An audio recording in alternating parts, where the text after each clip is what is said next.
Un soir d'été, comme d'habitude, il errait ici et là dans les banlieues de Paris, comme il le faisait tous les soirs. Au-delà de ses 14 ans, il avait tout connu.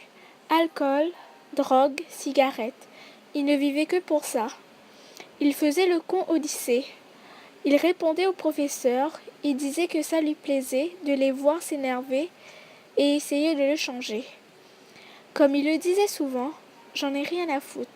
Il ne voulait pas changer. Il aimait sa vie de vagabond. Tout petit déjà, il n'écoutait personne. Ce fantaisiste, le soir, il s'enfuyait. Il s'asseyait sur un banc, dans un rafale de vent à côté de ce champ de betteraves. Clémentine et Joseph l'observaient tous les jours à la même heure, au même coucher du soleil, les mêmes embruns touchant sa peau si pâle. Avec ses paquets de cigarettes à la main, il fumait. Oh que oui, il fumait.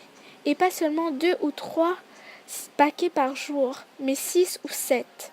Il disait qu'au lieu de se donner la mort, il préférait se sentir s'affaiblir jusqu'au moment où ce putain de cancer déciderait de lui dévorer le poumon, déjà égrottant à petit feu jour après jour. C'était ça pour lui la vie, de se laisser aller doucement mais sûrement. Il avait peur que ses tentatives de suicide n'aboutissent pas et qu'il se retrouvait finalement branché à des instruments de cardiovasculaire qui lui maintenaient en vie.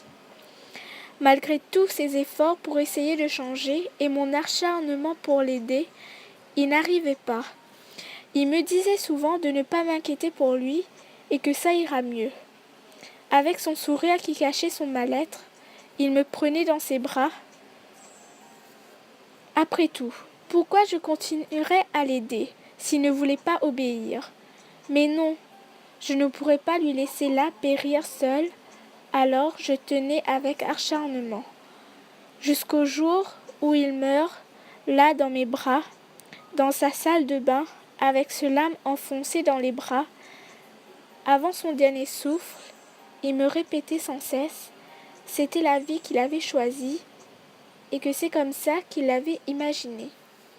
Puis, ses yeux se ferma, et son âme s'en alla, errer dans sa vie de bohème.